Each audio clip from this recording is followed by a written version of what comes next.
Đừng có yêu em vì nghĩ em là một nửa để lấp đầy cái khoảng trống vô định của anh. Tại vì cái đó nó rất dễ sợ.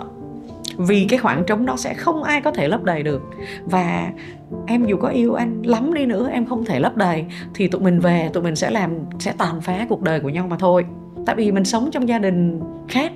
Với gia đình mình nghe những cái lời cảm ơn nó quá quen mỗi ngày, thì chuyện mình mở miệng mình nói cảm ơn nó dễ quá.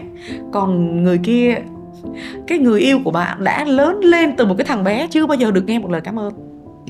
Thì bây giờ thực sự bạn nói 9 lời cảm ơn, nó nói một lời là nó vĩ đại dữ lắm đó, là nó thương bạn dữ lắm đó, nó mới nói được một lời cảm ơn đó. Và nó học đổ mồ hôi sôi nước mắt nó mới có thể nói một lời cảm ơn. Vậy thì khi mình nghe một lời cảm ơn của nó là thằng bé đó, bây giờ nó là người yêu của mình đó, hãy trào lên lòng biết ơn.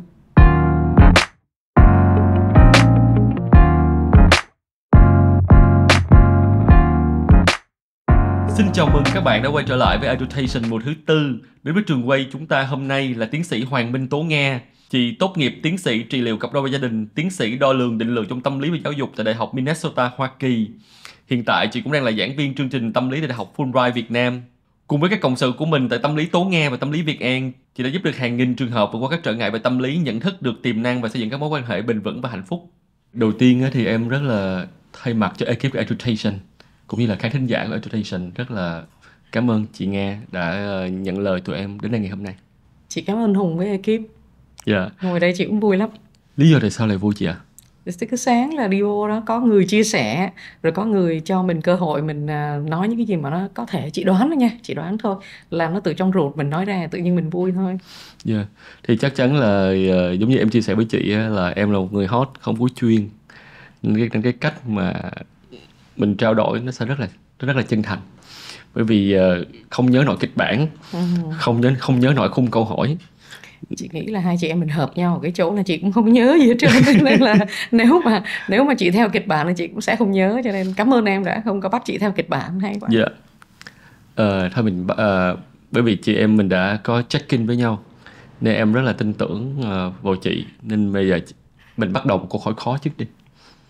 Tại sao con người ta cần có tình yêu chị? Chị nghĩ là cái đó về tinh thần nó giống như món ăn á.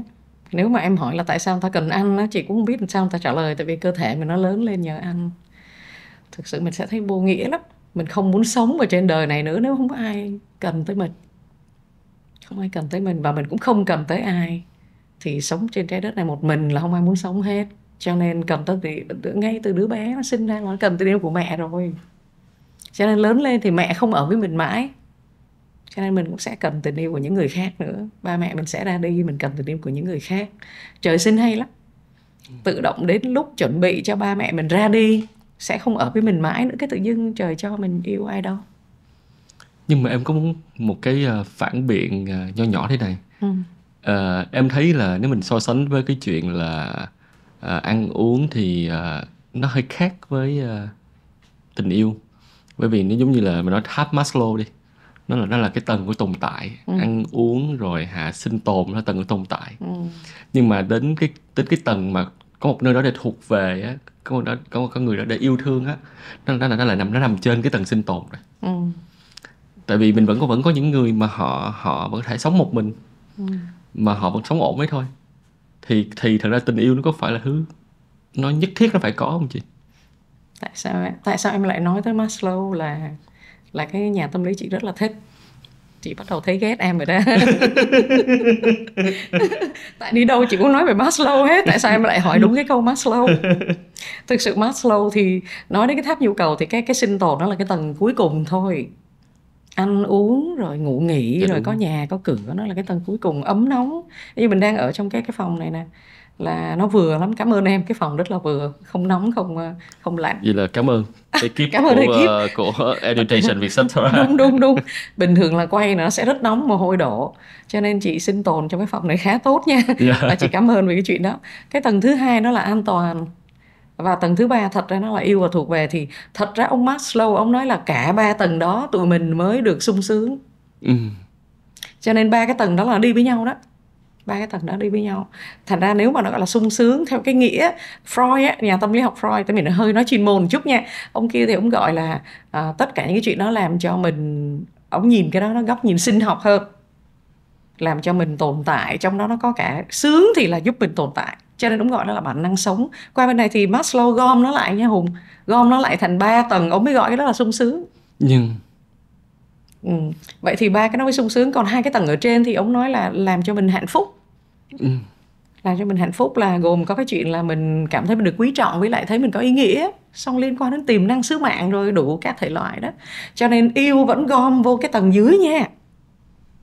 Chứ là mọi người, cho nên mọi người cứ nghĩ là yêu nó là cái gì đó là ở trên, yêu là nó gom một tầng dưới đó, là sung sướng. là sung sướng đó. Sung sướng nó làm cho người ta tồn tại. Cái từ như là khoái lạc để đó để có thì Freud gọi đó là khoái lạc, còn bên này gọi đó là sung sướng.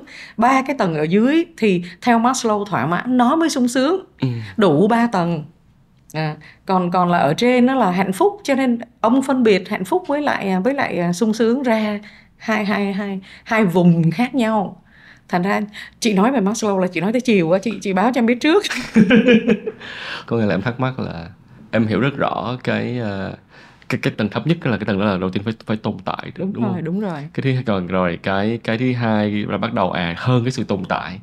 Đó là nhu cầu kiểu ăn ngon mặc đẹp, đó là bắt đầu mình có chút cảm giác của khoái lạc, của sung sướng. Em hơi lấn cấn ở cái tầng thứ 3 một chút. Tại vì trước giờ đối với em là tầng thứ 3, tầng thứ 4 nó đối với em thì nó thường hay nó giao nhau hơn. Em hay gọi đó là hiện diện. Có nghĩa là có ai đó họ coi trọng cái sự hiện diện của mình. Cái sự hiện diện của mình nó và hay nói cách khác là cái sự tồn tại của mình nó có ý nghĩa với một ai đó. Nó không chỉ là với mình nữa. Đó. Thì đó là lý do mà em thắc mắc. Tại vì nếu nói là nhu cầu yêu thương và được yêu, nó là một nhu cầu mà nó bắt buộc phải có. Em nửa đồng tình, em nửa không đồng tình. Đó thì đó là lý do sao mà em nói là sẽ khỏi khó chị, khởi đầu là vậy đó. Khó lắm. Và nó dễ thương ở chỗ nếu mà mình đồng tình với nhau chắc mình không còn gì để nói. Mà Maslow còn nói cái chuyện này hay lắm nha. Ông nói chuyện này hay lắm. Khi ông giải thích là tại sao người ta lại cần yêu thương, lại dính đến cái chuyện sung sướng bên dưới, thì ông giải thích thú vị vậy nè, là cái kiểu quy đổi đó, các nhà tâm lý nói chung người ta nhìn là có kiểu quy đổi, có những cái kiểu quy đổi là sao chúng ta thiếu ở trên này là mình sẽ không có cái phần ở dưới đâu. Thí dụ như trong một gia đình ha, Hùng để ý nhà Hùng đông không Hùng ha? Dạ em có bố mẹ và có một đứa em gái. Thôi vậy thì sướng rồi, trong nhà đó chắc cũng sướng lắm, cả hai anh em đều sướng. Nhưng mà tưởng tượng nhà mà có 5 đứa con ha, thì cái đứa mà tự dưng mẹ chú ý hơn á, mẹ thương hơn á, chị dùng cái từ thương hơn ha, chú ý hơn á, mẹ đi chợ về đó, đứa đó sẽ được ăn nhiều hơn nha. Nó sẽ thỏa mãn cái tầng thứ nhất nhiều hơn. Mình nói vậy thì nghe nó hơi tức cười chút, nhưng mà người ta nói là cái kiểu quy đổi đó. Tại sao có nhiều người nghĩ rằng là sự chú ý của người khác sẽ làm cho đứa bé nó được thỏa mãn nhu cầu nhiều hơn. Rõ ràng trong nhà mình nhìn coi, đặc biệt là với người mẹ Việt Nam á, Hùng thấy là đứa nào mà mình nhìn, lâu chị giảng bài cho sinh viên, chị nói mấy đứa cứ nhìn coi đứa nào, mình nhìn mấy đứa con trong nhà đó, mình thấy đứa nào, mình nhìn cái số đồ ăn mình biết đứa nào được thương hơn. Nghe nó tức cười, mình nhìn cái số đồ ăn mình biết đứa nào được thương hơn. Chị vẫn đang lý giải để mà sao để phản biện lại với Hùng á. chứ lỡ hồi mình biết là ông Abraham Maslow, ông giờ ông cũng nhìn, ông nghe tụi mình, ông cũng thấy là cái góc nhìn của ông được soi vô từ nhiều góc độ, và ông cũng rất là vui á. Cho nên là cái phần này thương nó sẽ kết nối với hai cái phần dưới rất là sâu. Còn cái phần hiện diện á, sao ta, hiện diện giữa thế giới đó, nó dính đến cái tầng cuối cùng nhiều hơn. Cái phần về self-actualization, đúng không chị? Đúng rồi, nó dính tới cái đó nhiều hơn. Tại vì hiện diện giữa thế giới là mình cảm thấy mình là một phần của thế giới, cho nên mình lãnh rất nhiều từ thế giới rồi, thì bây giờ mình sẽ phải đáp đền tiếp nối cho thế giới. Vậy thì nó làm nên cái ý nghĩa của cuộc sống của mình, thì nó dính đến cái tầng cuối, nó làm cho mình hạnh phúc. Khi chị hỏi em là có em với một đứa em gái nữa thôi, có nghĩa là em đoán là chị giả định rằng với hai thì cái sự phân biệt, sự chú ý đó nó không, cái sự chênh lệch nó không lớn, hay chị đang hàm ý với em là qua ví dụ 5 đứa con á, là chị đang hàm ý với em là thôi con người chúng ta có cái nguồn lực rất là giới hạn, và chúng ta có khi chúng ta có quá nhiều người để quan tâm, nhiều khi nó nhiều hơn hai á, thì nó khả năng chúng ta sẽ phải có sự phân phối không đồng đều hả chị? Cái đó là cái điều mà chị đang hàm ý. Thực sự trong rất nhiều gia đình thì cái chuyện Hùng nói là đúng đó nha. Cho nên nó cũng có rất nhiều cái vấn đề tâm lý nảy sinh á. Nơi một số bạn mà thấy con lớn lên con không thấy được yêu thương cô. Em lớn lên em không cảm thấy được yêu thương trong chính gia đình của mình. Em cảm thấy bị bỏ rơi. Mặc dù chị không có nói là tất cả cha mẹ đều như vậy đâu, nhưng mà ít nhất thế hệ của chị á, ba mẹ cực quá. Mẹ chị là 4 công việc một ngày luôn để có thể mưu sinh. Thì lúc về thì chăm con như thế nào? Nhà 5 đứa con thì cái đứa nhỏ xíu nó cần được ăn, nó cần được ôm, nó cần được ẵm, nó cần được bế, nó cần được ru ngủ, thì sự chú ý sẽ phải vào nó, nếu không nó chết mất.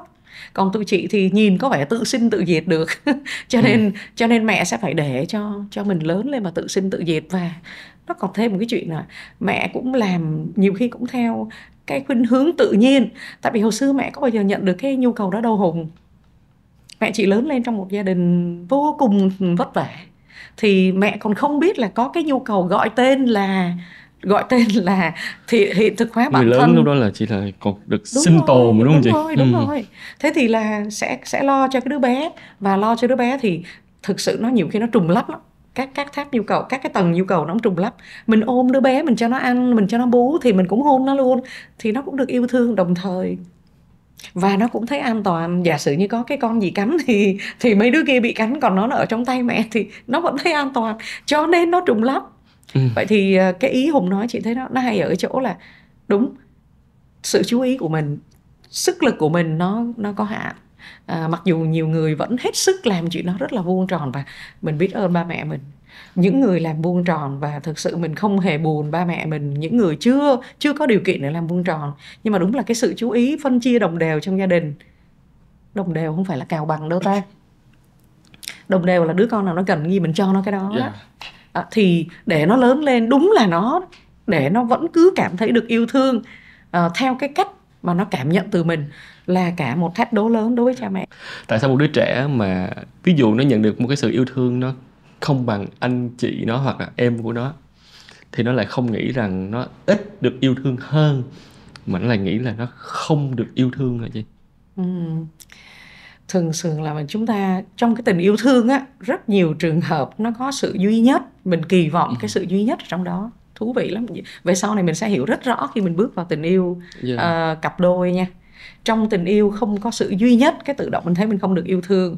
Thì hãy hình dung cái đứa bé đầu tiên á, mẹ nó sinh nó ra xong nó là duy nhất, cả nhà vui mừng khi nó ra đời. Đặc biệt nếu đứa bé đó là đứa cháu đầu tiên trong gia đình nữa, bà ngoại, bà nội, ú cha, chú gì, cô mợ gì đó.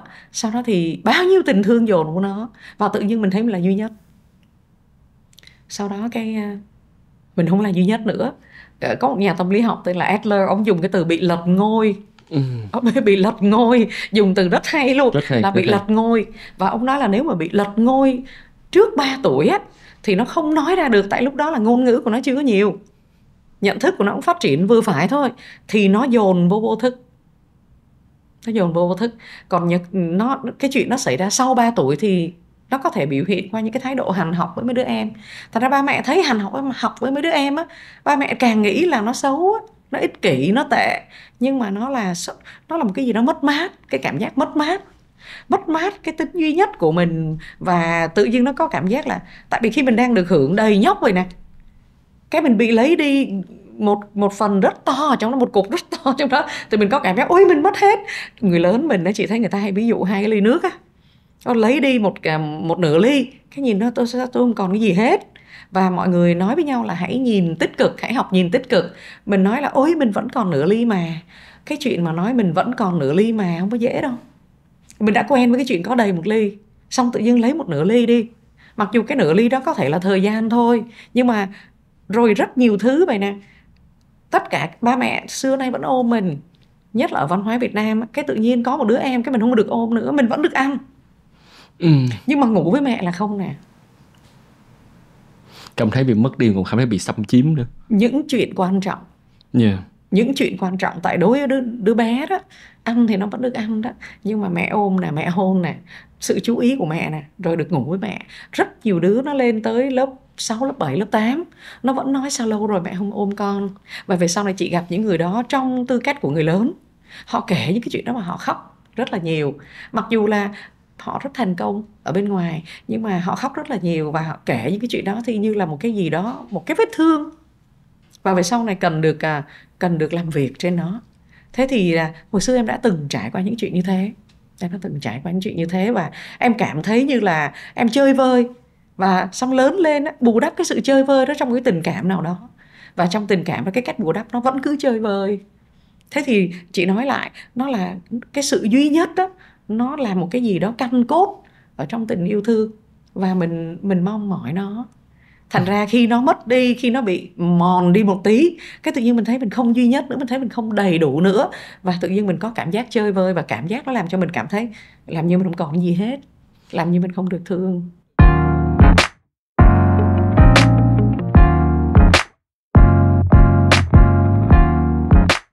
Có phải nó gì? Có phải là khi những đứa trẻ trong những cái trường hợp đó khi trưởng thành hơn á, thì lại càng muốn tìm kiếm một cái sự sở hữu duy nhất, độc nhất.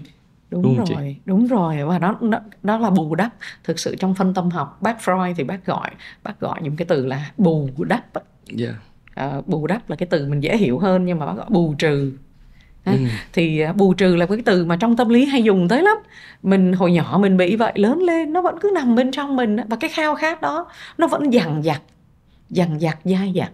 Mình đi tìm ở mối quan hệ này, mối quan hệ kia, vẫn lớn lắm, vẫn nằm đó không hết. Thậm chí không biết Hùng có bao giờ nghe người ta nói về rối loạn, có những người họ tích trữ đồ đạc á.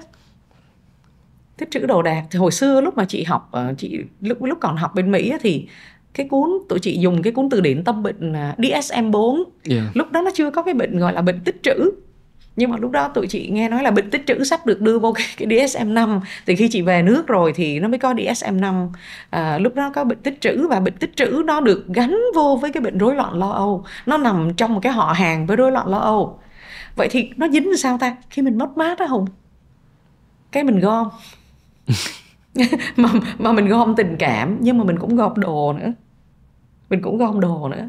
Và cái đó làm cho mình có cái cảm giác mình an toàn. Vậy mất mát cái gì nó cũng có cảm giác không an toàn hết. Nhưng thật sự nó có bù trừ được không chị? Dĩ nhiên nó không bù trừ, cho nên nó mới ra tâm bệnh. Vậy thì vấn đề là làm việc trên cái vấn đề gốc của mình. Chứ nó thực sự là gom đồ nó không có bù trừ được. Nhưng mà người ta vẫn cứ đi tìm vậy đó thôi. Không, em nói luôn cả tình yêu thương á, có thật sự hay bù trừ được không? Nó có hai ý nha. Cái câu hỏi này lại hay nữa rồi. Nó đụng đến cái chuyên môn về cặp đôi của chị á. Thì thực sự tâm lý học nó khác với cặp đôi. Tâm lý học thì trị liệu trên một cá nhân, thì là tâm lý trị liệu là trị liệu trên một cá nhân. Thì người ta tin mỗi một trường phái á, là họ sẽ tin khác nhau lắm. Trường phái phân tâm chẳng hạn, họ đi về quá khứ, họ bưng mình về quá khứ, hoặc là họ cho mình nhớ về quá khứ, hoặc là đưa mình về quá khứ để mình chữa lành những cái vết thương đó tại quá khứ. Và những cái trường phái liên quan đến phân tâm đều như vậy. Cặp đôi họ tin vậy nè, họ tin là cái người yêu mình thật, nếu mình đi vào được một mối tương quan rất chất lượng, một tương quan tình yêu độc nhất, chất lượng, thì mình có thể được chữa lành trong mối tương quan đó. Tuyệt vời. Và khi chị làm quan hệ cặp đôi, chị thấy đúng như vậy. Mà khi mình đi vào xây dựng được mối tương quan chất lượng với ai đó, tại vì có một nhà tâm lý học, lại nói về nhà tâm lý học nữa rồi, Hùng chán nghe chưa? Có một nhà tâm lý học tên là Bowlby, thì ông nói là mình có quan hệ gắn bó với mẹ mình, với ông không dùng từ mẹ, ông dùng từ là người chăm sóc chính. Thì có khi nó không phải là mẹ. Thì với người chăm sóc chính thì mình có kiểu gắn bó an toàn hoặc không an toàn, lo lắng, tránh né, vân vân, hỗn loạn gì đó. Thì cái kiểu gắn bó đó về sau này lạ lắm nha, nó sẽ liên quan đến cái kiểu gắn bó của mình với cái người mình yêu. Rất nhiều nghiên cứu đã cho thấy rằng kiểu gắn bó của đứa bé nhỏ xíu, mới mấy tháng tuổi thôi, mấy tháng tuổi, 1 tuổi, 2 tuổi, 3 tuổi, thí dụ như mình có cảm thấy an toàn trong mối quan hệ với mẹ mình không, hay là với người chăm sóc chính của mình không, là nó liên quan đến cái cách của mình cảm nhận về cái mối quan hệ của mình với người mình yêu. Chị cho ví dụ này nè, nói về nghe khó hiểu lắm.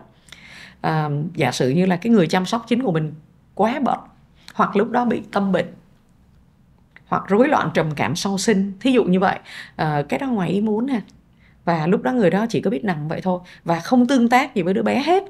Hoặc là người đó quá đau khổ, thí dụ như lúc đó thì có thể gia đình là mẹ của người chị tạm gọi là người mẹ đi cho chị dễ nói, người mẹ của cái người mẹ đứa bé đó là bà ngoại đó, bị bạo bệnh Và tâm trí của người mẹ chỉ nghĩ tới bà ngoại thôi, hoặc chiến tranh giặc giã, hoặc kinh tế quá khó khăn, hoặc Covid bùng phát.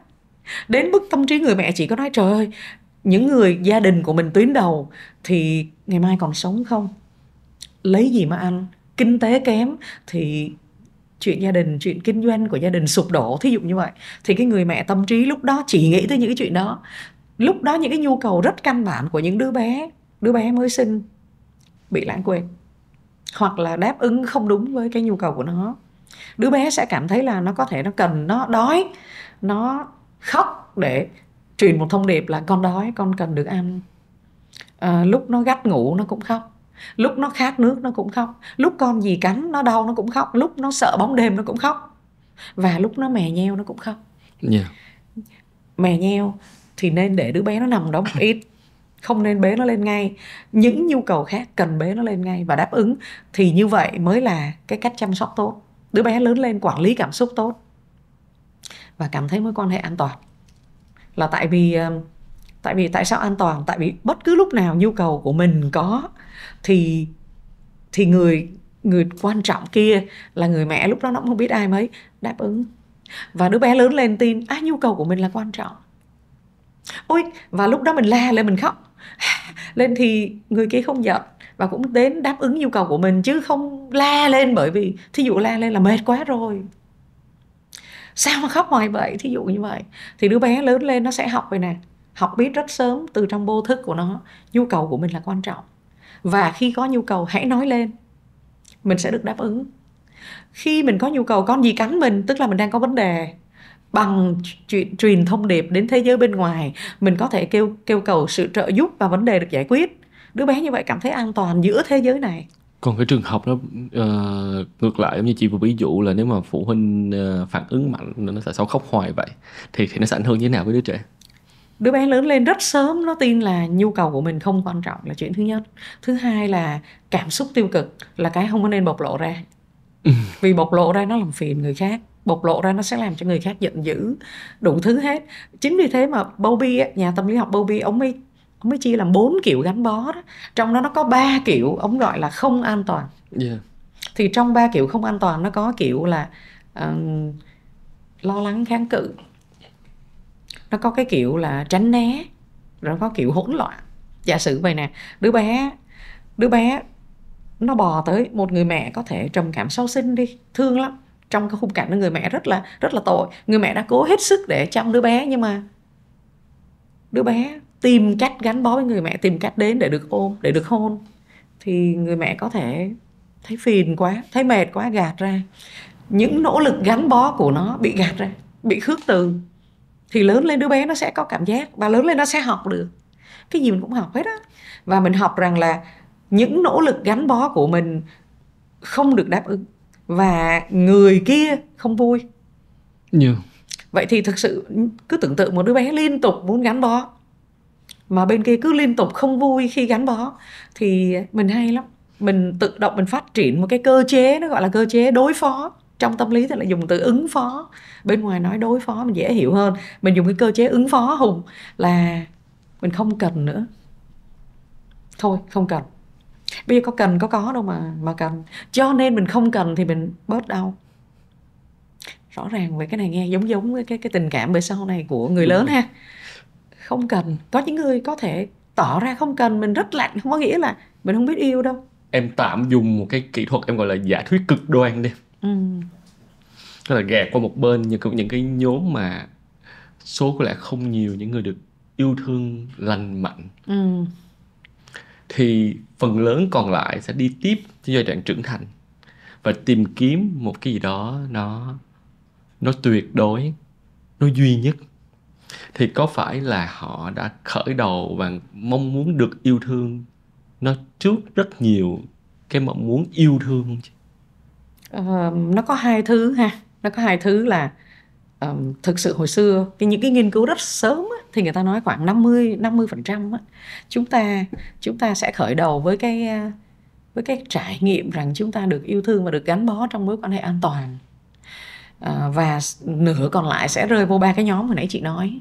3 cái nhóm là không an toàn, trong đó nó có cho nó có lo lắng, mâu thuẫn kháng cự, nó có tránh né, là cái nhóm nãy chị vừa mới cho ví dụ, cái nhóm Còn thứ hỗn hai loạn đó. thì lúc thì rất yêu thương, lúc thì rất là ngược lại, lúc thì rất bám, lúc thì rất lạ.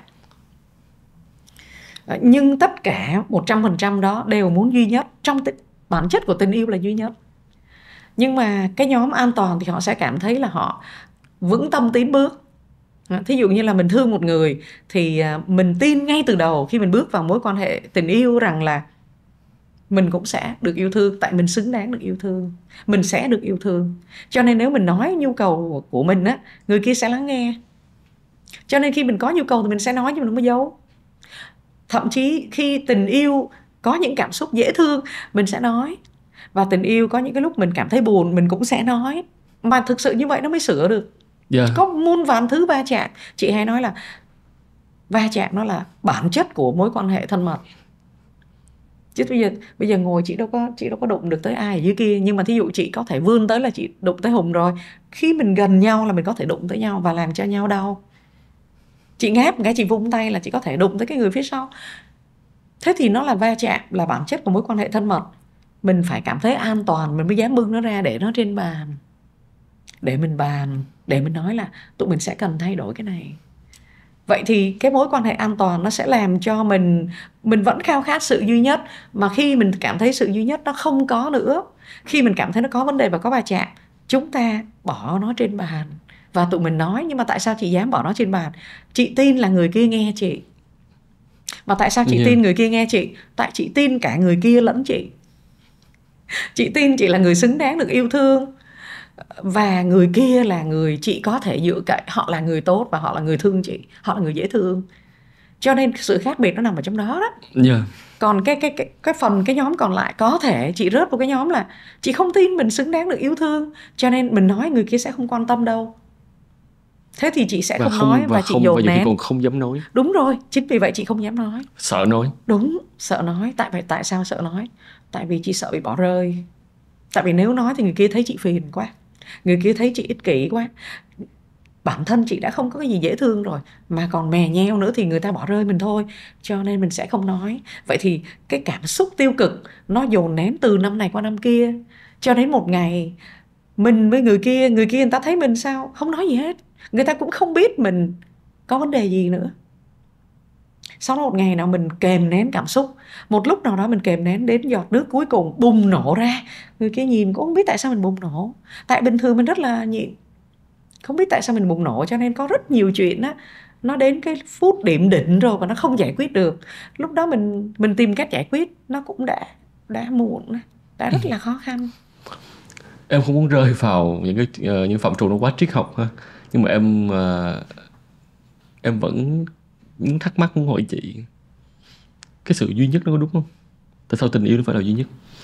Tại vì lý do em đặt cái câu hỏi xung quanh cái từ duy nhất đó, bởi vì em muốn đào sâu về cái tính sở hữu và cái tính tập trung hoặc là chú tâm. Theo cái hiểu biết hạn hẹp của em thì cái tính sở hữu nó là một cái điều không tốt. Đúng rồi. Thì em muốn hỏi tiếp là tại sao cái sự duy nhất đó nó lại có thể giúp người ta có thể đi đến ở giữa một cái sự cân bằng giữa sung sướng và hạnh phúc? Thì cái sự hạnh phúc nó đến từ đâu? Liên, khi mình nói tới hạnh phúc á, thì mình nói đến chuyện cả hai cùng lớn và cùng đứng giữa cái thế giới này, và mình cùng đi với thế giới này. Thí dụ như mình nói đến chuyện là mỗi người có một sứ mạng. Nãy mình nói tới Abraham Maslow đó, chị nói ai biểu Hùng khơi cái ông đó làm chi? Thì Abraham Maslow nói con người mình không phải chỉ có ăn, chỉ có sung sướng, chỉ có ấm, ăn ấm rồi không giữ cho lạnh này kia, mà nó còn an toàn là trên này, rồi nó còn yêu và thuộc về, cảm thấy mình thuộc về một nơi, được yêu là thấy mình đóng góp gì cho nơi đó và cái đóng góp của mình được ghi nhận. Cho nên mình thấy mình quan trọng đối với nơi đó, mình là ai, mình có một vai trò. Nhưng mà lớn lên mình cảm thấy mình có một giá trị, và lớn lên hơn trên nữa là cái top nhỏ xíu của cái Abraham Maslow, cái thang đó đó, thì nói đến chuyện tụi mình đều có tiềm năng và tụi mình đều có sứ mạng phải hoàn thành. Tụi mình đến giữa cuộc đời này, chạy trên trái đất tròn tròn này vài chục năm, không biết mấy chục năm, tụi mình nhận lãnh rất nhiều từ cái thế giới này, thì tụi mình cũng sẽ trao lại Chị thích nói trao lại hơn là trao cho. Tại mình nhận quá nhiều rồi, bây giờ có chuyện cho, đâu có cho, trao mình lại. đã nhận thì mình phải Thì trao phải trao lại, lại chứ chứ không ta. không phải trả Đúng, lại. đúng rồi, trao lại. Thì cái đó là cái ý nghĩa của cái chuyện, cái đó là cái rất dễ thương, làm cho mình cảm thấy ôi mình muốn sống cho đến cái ngày cuối cùng. Và tại vì cho đến ngày cuối cùng thì cuộc sống của mình vẫn có nghĩa. Hai đứa thương nhau đứt ruột đi nữa, đến với nhau như là một cặp đôi, hai đứa vẫn có cái sứ mạng đó mà. Mình đâu có thể nào sở hữu cái người kia riêng của mình theo cái nghĩa là mình trói bạn ấy lại và bạn ấy không còn nhúc nhích gì, thuộc gì về thế giới này nữa đâu. Cho nên có rất nhiều người trói theo cái nghĩa là, nhiều người sở hữu thì theo cái nghĩa kiểm soát. Kiểm soát, thao túng. Kiểm soát, thao túng, và thao túng theo người kia theo ý mình. Thậm chí là có khi mình mình nghĩ là mình đóng góp, nhưng mà người kia phải đóng góp theo cái kiểu của mình muốn. Cho nên là sở hữu nó mang cái tính kiểm soát, trói buộc và giới hạn và khống chế.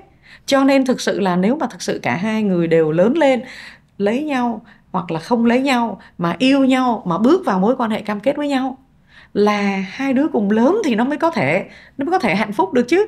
Tự dưng mình yêu người kia, mình bước vào mối quan hệ cam kết mình nhỏ xíu rồi, lại. em hiểu cái chữ duy nhất ở đây thì bản thân cái ngữ nghĩa đó là nó hiện cái sự cam kết, đúng không chị? Cam kết đi cùng nhau, trưởng thành cùng nhau, vượt qua mọi thứ thử thách cùng nhau. Và cái người kia là người duy nhất, tại vì người kia là người vừa hai đứa là bạn đồng hành với nhau, xong hai đứa cùng lớn, hai đứa không nhỏ lại. Đó là lý do sao mà em rất thích từ bạn đời. Đúng rồi, đồng hành đó. Đồng hành. Cho nên mình không nhỏ lại, nhưng mà đồng thời mình cũng cảm thấy vậy nè, qua cái người này cái mình cảm thấy là luôn luôn mình có một mái ấm để đi về, và mình rất được thương, và mình được thương một cách rất đặc biệt. Tự nhiên sống giữa thế giới, mình lăn lộn giữa thế giới này để sống cái sứ mạng của mình vẫn muốn tin rằng mình rất quan trọng ở đâu đó trong lòng của ai đó. Và tối về người kia nói với mình là duy nhất, mình rất đặc biệt, mình rất đáng yêu, mình rất thú vị, và mình được mong chờ. Bước đó mong chờ một cách rất duy nhất, chứ không có nghĩa vậy nè. Chị có một người bạn đời, xong đó chị nói vậy nè, em rất quý anh, nhưng mà tối anh về cũng được, không về thì thôi. Em có người khác. vậy thì rõ ràng lúc đó là có vẻ như là ôi chị không yêu người kia như là người kia. Đó là cái thắc mắc của em khi em còn nhỏ. Em nghe một bài hát của chị Mỹ Tâm là khi tình yêu đến tôi không mong đợi gì, tình yêu đi tôi không hề hối tiếc. Thôi mà nghe, ủa như vậy mình cần tình yêu làm gì? Đó là cái cảm giác. Cho nên rất, chị nói là xuyên suốt cái đó, từ đứa bé nó theo mình từ hồi mình còn nhỏ xíu ha, lớn lên vẫn vậy đó. Cho nên mình thấy rất nhiều người á, họ cũng không sở hữu đâu, nhưng mà cái tình yêu nó duy nhất đến mức độ hai người đã sống trọn vẹn với nhau một sứ mạng. Hai cụ già, mình thấy lớn tuổi rồi, người kia không có bệnh gì hết, cái có một người ra đi trước, mấy tháng trước khám bệnh không có gì hết, người này ra đi trước, cái người kia đi luôn. Mặc dù là họ sống cái sứ mạng đó rất là đẹp, và họ đã đi cùng nhau một cái chặng đường rất là đẹp, nhưng mà người kia là duy nhất á. Tự dưng sẽ đến cái tuổi đó sẽ thấy mình chơi vơi lắm khi không có người đó. Thực ra em khi em hỏi câu hỏi này thì em rất là cảm ơn và rất là biết ơn chị Tố Nga đã làm rõ cho những cái khán thính giả của Education biết là khi mình nói về cái sự duy nhất, nó không phải là nói về sự sở hữu hay chiếm hữu. Mình nói về sự cam kết, mình nói về cái chuyện làm tập trung. Và theo cái không biết cái góc nhìn của em, chị Nga có thể chỉnh giùm em nếu em nói sai. Có nghĩa là em nghĩ là nó còn có bao hàm một thứ rất là quan trọng, đó là sự bao dung. Bởi vì cái cảm giác an toàn nó nhưng mình không bao giờ hướng tới sự tuyệt đối được, nhưng mà nó đi gần đến cái điểm tuyệt đối đi, hay là cái sự an toàn nó gần tới trọn vẹn, thì mình phải tin là cái người này cũng sẽ bao dung với mình. Nếu mình có làm sai thì người ta cũng có cho mình cơ hội chắc chắn để mình sửa thôi, chứ không phải luôn luôn tha thứ. Cái đó thì chắc cũng không có đâu. Đúng không chị? Thực sự là hồi nãy chị có dùng cái từ an toàn á. Và trong lĩnh vực đạo đức á, mình hay dùng cái từ rất dễ thương, tuyệt vời là bao dung, tha thứ. Cái từ đó cũng dùng trong tâm lý, nhưng mà trong tâm lý thì cái khái niệm được dùng hơn á là an toàn. Từ cái hồi mình ở, chỉ có những cái người mà rất thương mình, giống như mình nói hồi nhỏ xíu đó, đi đâu mình có làm cái gì sai đi nữa, mình biết mình có một chỗ để quay về, cái chỗ đó sẽ không từ khước mình. Và cái đó nó là cái lại Bobby nữa, Nhà tâm lý học Bowlby ông gọi cái đó là cái căn cứ an toàn. Ông dùng là cái secure base. Hay không? Secure base. Cho nên bây giờ tưởng tượng máy bay mà đi chiến đấu, bay đi đâu cũng vậy. Bay xong rồi á, đi về đậu ở cái chỗ đó. Nó có một chỗ về để đậu. Tụi mình đi đâu thì đi, tụi mình có một chỗ về để đậu. Và cái chỗ đó nó yêu thương. Cho nên có những đứa bé đi làm sai, tụi mình lớn lên, tụi mình 10 mấy, 20 mấy tuổi vẫn cứ là một đứa bé của cái chỗ đó. Và mình đi về mình vẫn cứ được cái chỗ đó thương. Cho nên mẹ ơi, về con lỡ làm cái này khóc hu hu, xong rồi về có thể chỗ này chỗ kia bỏ mình, nguyền rủa mình, thì mình về đó mình vẫn thấy khóc hu hu. Xong người kia là sau khi mắng mình một trận thì xoa đầu hỏi ăn cơm chưa, xong rồi tự tay nấu cho mình. Và hồi nãy Hùng nói cái đó là Hùng bắt đầu với cái tình yêu của người lớn. Thì chị thấy nơi tình yêu của người lớn á, cũng y như vậy. Nó là một cái secure base, là một cái nơi căn cứ an toàn để mình trở về. Và chính là cái đời sống tình yêu cặp đôi. Chính là cái tình yêu cặp đôi. Nếu không cam kết, mình không có nơi để trở về. Mình quay lại Maslow. Có nghĩa là em hiểu là em vẫn đặt cái tầng 4, tầng 5 nó cao hơn 3 tầng dưới. Thì đối với em là cái tầng 3 nó vẫn là cái tầng mà cái sự hiện diện của tôi nó vẫn phải được xác nhận bởi người khác. Phải có người công nhận mình, yêu thương mình. Nhưng tầng trên đúng không chị? Self-esteem, đó là sự tự tôn. Có nghĩa là tôi biết là tôi có giá trị, tôi biết tôi xứng đáng được yêu thương, tôi biết tôi là con người tốt. Mà có thể tôi không cần cái sự công nhận của xã hội. Còn là cái self-actualization, có nghĩa là gần như cái là trọn vẹn cái bên trong của tôi á. Nó được tải ra, nó được hiện thực hóa. Thì em muốn hỏi á, có phải là như thế là trong những cái người mà hạnh phúc đó, có phải là nó không đơn thuần nó chỉ là bởi vì họ có một quan hệ duy nhất, mà ở đó là họ có sự tôn trọng người đối diện của mình và sự tôn trọng bản thân không chị? Có là họ phải đến được cái self-esteem á, đến được cái sự tự tôn, thì lúc đó cái tình cảm hai người á nó mới trở nên thăng hoa hơn. Chị thấy trong cái câu của Hùng hay lắm. Nó có 2 phần ha. Chị nói phần thứ nhất trước. Cái phần thứ nhất là thực sự cái tầng 4 của Maslow á, ông chia làm 2 tầng nhỏ. Thì cái tầng nhỏ thứ nhất là mình được người khác công nhận, mình được người khác quý trọng. Xong rồi cái tầng nhỏ thứ hai là mình tự quý trọng mình. Thực sự người khác nó như là cái gương vậy đó. Thí dụ như đứa bé hồi nhỏ xíu, làm sao mình biết mình đẹp. Lâu lâu ở chị đi dạy á, chị để có thể giải thích á, chị hay mời một bạn nào rất là xinh, rất là trắng lên đứng kế chị. Cái chị nói là giữa tôi với bạn này thì ai đẹp hơn? Ai đẹp hơn? Cả lớp nói là bạn kia. Cái chị nói ai đã cho các bạn nghĩ rằng, tin rằng là bạn kia, bạn kia đẹp hơn tôi? Có phải là các bạn được dạy như thế không? Cho nên bạn này sẽ nghĩ rằng bạn này đẹp tại vì do các bạn nói như thế. Và tôi sẽ nghĩ là tôi xấu là do các bạn nói như thế. Tại vì mình sẽ bắt đầu với cái chuyện người khác á, quý trọng mình trước. Và những cái người khác rất quan trọng họ quý trọng mình. Cái đứa bé tự học thấy mình quý trọng, phải không? Vậy thì cái tầng 4 á, là nó sẽ có cái phần là người khác quý trọng mình trước, rồi mới đến mình quý trọng mình. Và cái mình quý trọng mình thì gọi là tự trọng. Vậy thì cái đó là rõ ràng có những nhân vật quan trọng trong đời mình, họ quan trọng thật. Họ từ trong gia đình mình á. Có một số nhân vật rất đặc biệt, họ là một số thầy cô nào đó, tiếng nói của họ vẫn vang trong đầu mình nhiều chục năm sau. Vậy thì cái đó nó làm cho mình nhìn thấy mình là ai. Rồi bây giờ trở lại cái phần thứ hai của cái câu hỏi của Hùng, là mình sẽ yêu quý mình trước, đúng không? Cái chuyện yêu quý mình liên quan đến chuyện mình yêu quý người kia. Chắc chắn. Mình yêu quý mình, tại sao lại liên quan đến chuyện mình yêu quý người kia? Có phải là Hùng muốn hỏi chị cái đó không? Thực sự vậy nè, chị không yêu quý mình, chị không thấy giá trị nào của mình á, mình có thể dùng người kia như là cái gì đó lấp đầy cái trống vắng của mình thôi. Cho nên người kia như là một cái công cụ mình lấp đầy mình thôi. Nhưng mà chắc chắn chúng ta không lấp đầy được. Không lấp đầy được. Và mình liên tục dùng người đó như là cái gì lấp đầy, hoặc là mình dùng cái đó như là cái gì đó mình bám vô. Cho nên thí dụ như khi mình bám vô, liên tục bám vô để tìm cái sự an tâm, tìm cái cảm giác an tâm, thì người kia sẽ có cái chuyện mình kiểm soát người kia. Thì chắc chắn là trong tình yêu nó sẽ vô cùng căng thẳng và đổ vỡ.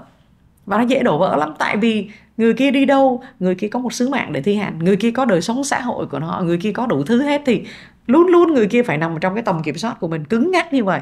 Cho nên vì chị không thấy có một cái giá trị nào nơi chị hết, thì chị cũng trói người kia lại để cho chị cái cảm giác rằng chị có giá trị khi người kia còn dính chặt với mình. Nhưng mà nói thật vậy, khi người kia dính chặt với mình, ngay cái lúc mình ôm người kia trong tay, mình cũng không biết khi nào mất ta là mình có nghĩ tới khi nào mất. Cho nên có những người nghĩ vậy nè, bây giờ nhiều khi đang ôm bạn ấy trong tay, bạn đó đang nghĩ tới ai nhỉ? Mình hoàn toàn có thể như vậy, chứ không chắc là người kia thả người kia đi thì mình mới cảm thấy lo lắng đâu. Vậy thì nếu thực sự mình cảm thấy mình không có một cái giá trị gì hết, thì người kia là một cái công cụ trấn an mình, người kia là một cái cây để mình là tầm gửi mình leo lên. Vậy thì nó chênh vênh cho cả hai, người kia sống cũng rất khổ. Chưa kể đến chuyện người kia cũng có vấn đề giống mình, hai đứa là tầm gửi cho nhau thì leo đi đâu và nó sẽ rất khó khăn, leo đi đâu. Và cái cảm xúc nó thường xuyên bùng nổ trong cái mối quan hệ như vậy. Thành ra chị thấy luôn luôn nó liên quan đến cái chuyện là hồi nhỏ mình không bao giờ có cảm giác là mình được quý trọng. Mình day dứt đi tìm cái cảm giác đó nơi người khác, mà có khi người khác cũng day dứt đi tìm nơi mình luôn, thì chênh vênh lại chồng chênh vênh, nó càng khó. Thế thì là đúng là mình bước vào tình yêu đó, có một cái câu trích dẫn hay lắm: hãy yêu em, hãy yêu anh gì đó không phải là hãy yêu anh khi mà em đã trưởng thành rồi, chứ đừng có yêu em vì nghĩ em là một nửa để lấp đầy cái khoảng trống vô định của anh. Tại vì cái đó nó rất dễ sợ, vì cái khoảng trống đó sẽ không ai có thể lấp đầy được. Và em dù có yêu anh lắm đi nữa, em không thể lấp đầy, thì tụi mình về, tụi mình sẽ tàn phá cuộc đời của nhau mà thôi. Nên em thấy rõ ràng là cái trường từ vựng rất quan trọng, đúng không chị? Cứ đó là một nửa. Em có cái thật ra là bản thân mình phải là mình đủ đầy, mình phải hiểu bản thân mình, thì mối quan hệ kia sẽ là giống như nó là complement, làm cho cái đời sống mình nó phong phú hơn, nó hạnh phúc hơn, nó thăng hoa. Hùng nói đúng, khi mình đủ đầy ha, theo cái nghĩa là không có ai đầy không có đầy, không theo cái nghĩa là mình không có giới hạn đâu, không phải vậy. Nhưng mà là chúng ta khi mình đến với một người, không phải là với một cái một cái tâm thế là mình gấp của người kia để bỏ qua mình cho nó đầy, nhưng mà mình có cái để mình thông chia cho người kia. Chứ không phải là cái mình qua mình háo hức để coi gấp vô để đầy cái cảm giác trống rỗng mênh mang nơi mình. Và người kia sẽ không đến để bù đắp. Mặc dù hai đứa đến cho nhau cảm giác yêu thương và duy nhất thật, nhưng mà cái cảm giác đó không phải là để đắp những cái quá khứ rách nát. Nếu mình có một cái quá khứ rách nát thì rất là thương luôn, và hai đứa cùng đồng hành với nhau. Nhưng mà mình sẽ cần làm việc để ôm lấy cái quá khứ đó của mình và làm cho nó được hóa giải các vấn đề đó. Chứ không phải là người kia bám mãi vào người kia và lấp đầy cái đó, không có lấp đầy cách nào được hết.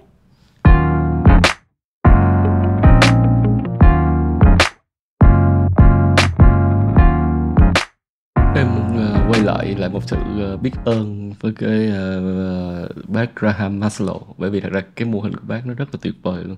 Thì tự nhiên em thấy có phải là nó đã giống một cái chỉ dẫn cho tình yêu đôi lứa đâu không chị? Nó tuyệt vời ghê luôn đó. Tại mình thấy là thực sự mình đến với nhau nó không phải chỉ là vấn đề sinh tồn, vấn đề sung sướng. Tại vì nhiều người đến với nhau là rõ ràng là chúng ta gặp nhau và chúng ta trao cho nhau nhiều thứ lắm. Ở trong đó nó có cái chuyện là gặp nhau vui sướng, trong đó nó có vấn đề tình dục nữa. Thì cái đó mình không, đó là một cái khía cạnh mà trời ban cho rất tuyệt vời ở trong đời sống đôi lứa ha. Nhưng nó không chỉ là cái đó. Nó còn quá nhiều thứ dễ thương, mà nếu mình tập trung chỉ vào cái đó thì mình bỏ sót nhiều quá.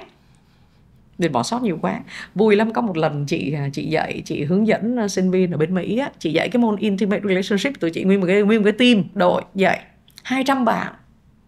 Thì cái lớp chị thứ 3 là tụi chị tụ lại 200 bạn ở trong giảng đường, xong thứ 5 là tụi chị tách ra thành 4 lớp, thì mỗi đứa dạy lớp thì tụi chị đồng hành rất là kỹ với sinh viên qua cái môn đó. Tại vì các bạn sống với cái đó, mà cái môn đó các bạn háo hức lắm, cho nên mới kiện là tại sao lại là tự chọn á.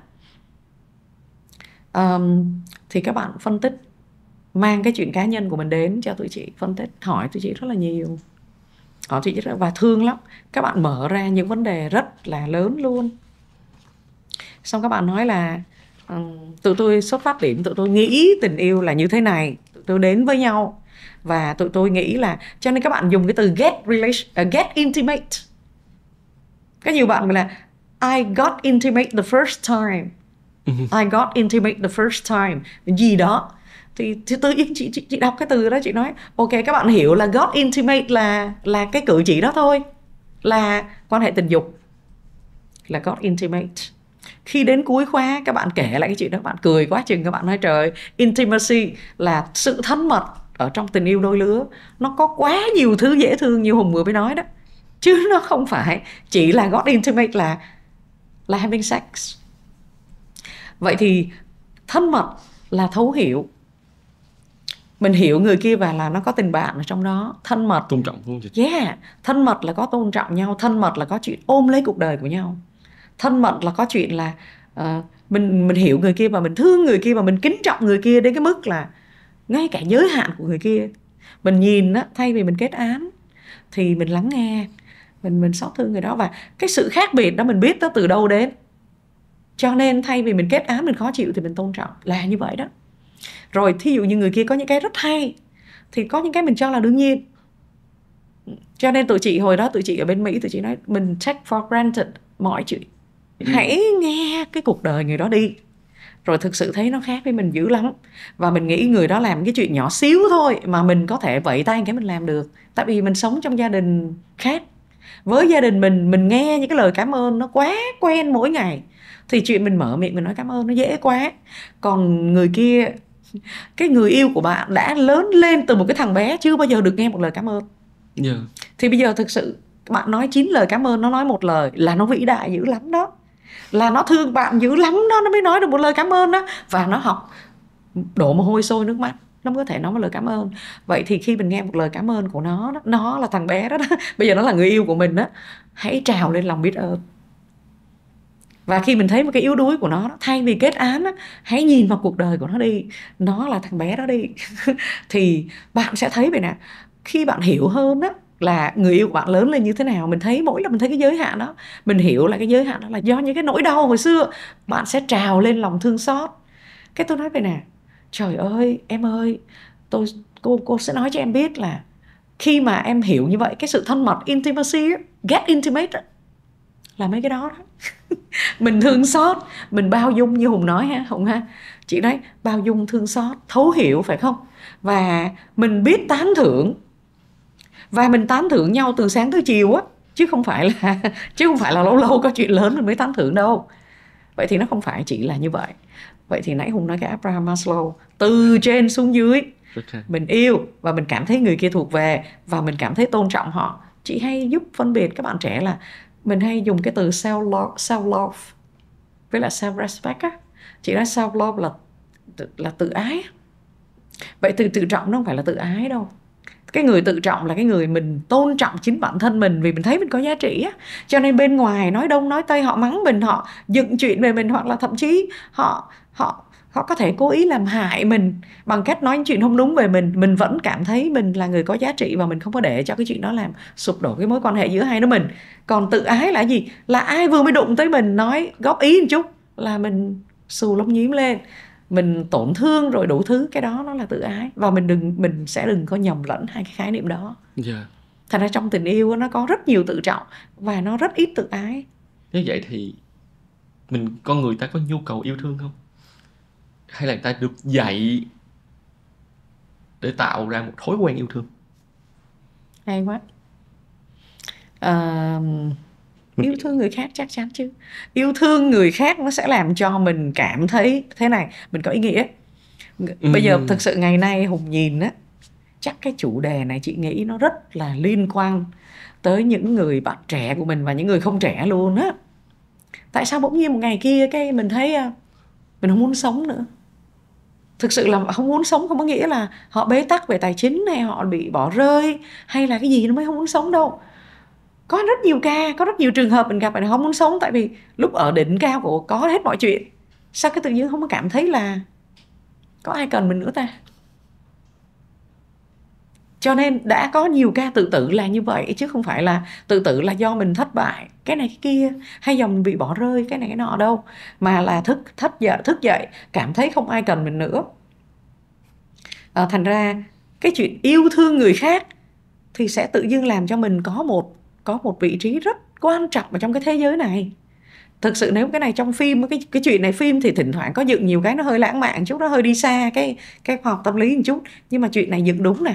Có những cái anh chàng leo lên cầu sắp nhảy xuống, bây giờ mà nói mày nè không đừng nhảy xuống, sợ lắm, thì nó cứ nhảy. Nhưng mà nếu ai đó nghĩ ra được cái lý do nào đó, tôi cần anh bước xuống đi giúp tôi xong việc này rồi nhảy, không ai cấm anh, thì người ta bước xuống đó. Vậy cái nhu cầu là tôi cần anh và tôi cần được ai đó yêu thương. Tôi cũng chơi vơi lắm, tối nay tôi không biết đi về đâu này kia, thì người kia nhảy xuống. Có những cái phim chị đã coi như vậy, chị không nhớ tựa đề là gì, nhưng mà có những cái phim đã coi như vậy và chị thấy đúng khoa học quá. Đúng, có là em muốn hỏi một tí xíu về mặt sâu hơn khoa học, mới hình dung được nó giống như là tụi nó mình dùng từ là tâm sinh lý, có nghĩa là nó là một cái biology, mình sinh ra là nó có một số cái DNA nó đã ghi nhớ, nó có một cái mong muốn đó rồi, nó còn chưa kể những phản ứng sinh hóa nữa. Thì em muốn hỏi là nếu mình giống như mình gặp nhau mà em yêu thương chị á, thì nó sẽ cho em một cái phản ứng như thế nào, và nó tại sao điều đó nó lại có ý nghĩa với em như vậy? Về những cái phản ứng sinh hóa thì không phải là cái chị giỏi, và không phải chuyên ngành của chị, thì chị không trả lời được một tí nào về phản ứng sinh hóa. Nhưng mà tới nay chị biết vậy nè, thực sự hồi xưa người ta tách tâm với thể, bây giờ là tâm với thể người ta trộn vào với nhau, cho nên tâm nó sẽ dính tới thể và thể dính tới tâm. Thành ra chị sẽ không ngạc nhiên nếu mà có cái bác nào đó và bác học về cái gì đó về có thể trả lời được câu hỏi của Hùng. Bác sẽ trả lời câu đó là với tư cách là DNA gì đó, ADN gì đó, ADN rồi sinh học gì đó. Thì chị không phải cái đó. Mà thí dụ như tụi chị trầm cảm vậy, khi trầm cảm quá lâu thì tất cả cái cấu trúc sinh hóa của mình nó cũng thay đổi theo. Nó cũng thay đổi theo. Thì chị biết là sao mọi chuyện nó sẽ được cấy, mình tạm gọi là cấy ha. Cấy đừng có hiểu theo cái nghĩa là bình thường là nhà mình cấy gen hay là gì hết. Giống như tụi mình được sinh ra, tụi mình được phú cho, chị sẽ dùng cái từ được cấy, cho rất nhiều cái khả năng và nhiều cái khao khát. Và nếu không có khao khát đó, tụi mình chết. Cho nên tụi mình có cái khả năng đó. Và cái đó tụi mình được dịch bên sinh học thì gọi là bản năng sinh tồn. Thực sự bên tâm lý cũng sẽ có những cái từ đó thôi, nhưng mà các bác tâm lý cho tới bây giờ chị không thấy các bác dùng cái khả năng, cái chuyện là dùng cái đó là gọi là bản năng instinct về cái chuyện đó. Nhưng mà survival, tình yêu, khao khát tình yêu, đi tìm tình yêu vẫn là cái khả năng sinh tồn của mình ở trong tâm lý. Thành ra yêu nó sẽ cho mình cái cảm giác vậy là có một cái lý thuyết khác. Bây giờ chị nhớ là có lý thuyết khác, nó nói không thẳng vào cái chuyện biological như Hùng nói, mà cái lý thuyết nói tụi mình được sinh ra, thuyết hành vi, nếu chị nhớ không lầm, tụi mình được sinh ra và tụi mình sẽ cần sống với nhau, tụi mình sẽ cần nối kết với nhau. Chắc hiểu theo cái nghĩa nào đó, nó khá gần với cái điều Hùng đang nói tới. Tụi mình cần nối kết với nhau, tại vì nếu tụi mình không nối kết với nhau thì tụi mình chết. Và nó hơi giống cái chuyện bầy đàn và nối kết, và tụi mình cảm thấy mình cần người khác, mình quý người khác, mình thân người khác. Cho nên một cái khái niệm chính xác là gọi là thương, tình yêu, và theo cái kiểu sinh hóa thì chắc chắn tâm lý họ không đi vô cái hướng đó để họ nói về cái chuyện đó. Nhưng mà tụi mình cần nhau, tại vì nếu thực sự nó là cái lý thuyết này người ta dùng cái từ chọn lọc tự nhiên. Vì nếu những người mà không quý nhau, không tụ lại với nhau, không thương nhau ha, không đến với nhau để bảo vệ nhau, để cho nhau, để san sẻ cùng nhau, để thông chia, thì nhóm đó họ đã chết rồi và họ không còn nữa. Thú vị lắm. Vậy thì ngầm hiểu là nếu tụi mình không thương nhau, tụi mình không quý nhau, tụi mình không đến với nhau, tụi mình không quây quần với nhau, thì một ngày kia tụi mình cũng tan rã. Và thực sự khi chị nhìn cái đó với một cái thế giới rộng hơn, bây giờ trừ khi nào Hùng muốn hỏi về tình yêu đôi lứa thôi, chứ chị nhìn cái thế giới rộng hơn, hỏi là cái về bản năng á, thì như vậy Covid vừa rồi đó, nó sẽ cho thấy vậy nè, không nối kết với nhau là chết. Nếu mình có cái óc chia rẽ và thực sự mình sống mình tôi sống mình tôi, và tôi không nghĩ tới người khác, dù tôi không nghĩ tôi cũng phải nghĩ. Tại vì tưởng tượng nếu một vị nước tôi hết Covid, nước khác còn Covid không bao giờ hết, và sập kinh tế là sập hết luôn. và chết sinh học là chết hết luôn. Thế thì rõ ràng nó nhắc cho, hình như nó nhắc cho tụi mình một cái bài học rất lớn vậy nè. Tụi mình không thương người kia, tụi mình cũng sẽ phải thương, bởi vì nó nằm ở trong cái căn tính bản sắc của mình á. Nếu không có cái đó tụi mình chết, mà chết cả nhân loại luôn chứ không phải là chết một người. Thì thực sự quay về trong gia đình á, một gia đình không thương nhau nó tan rã.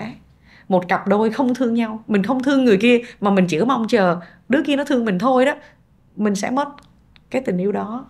Cho nên rất nhiều người đến thì nghĩ là mình mong người kia sẽ cho mình tất cả mọi thứ, mình ngồi mình hưởng thôi thì cái cặp đó sẽ tan rã.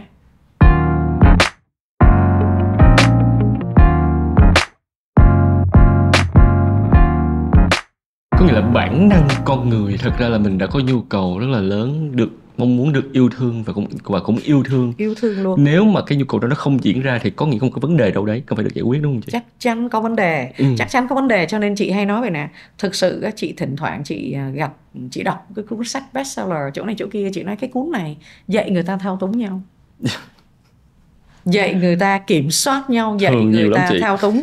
Cho nên làm sao để người kia chạy theo mình, làm sao để người kia, để cho thấy là người kia yêu mình mà mình có vẻ mình không cần yêu bạn ấy, nhưng mà bạn ấy là người yêu mình. Cho nên hồi xưa tụi chị ở đại học á, Hùng biết không, lúc hồi xưa chị học tiếng Anh, trước khi chị học tâm lý thì chị học tiếng Anh rồi sau đó chị dạy tiếng Anh. Nó có cái cuộc thi Hùng biện, cái lớp chị nói tôi nghe thi đi, chị nói sao nghe cái này thấy chán quá, là cái cuộc thi tựa đề là theo tình tình đuổi, đuổi tình tình theo. Tôi cứ theo cứ đuổi vậy mệt lắm, tại vì thực sự hai đứa gặp nhau nó vui hơn.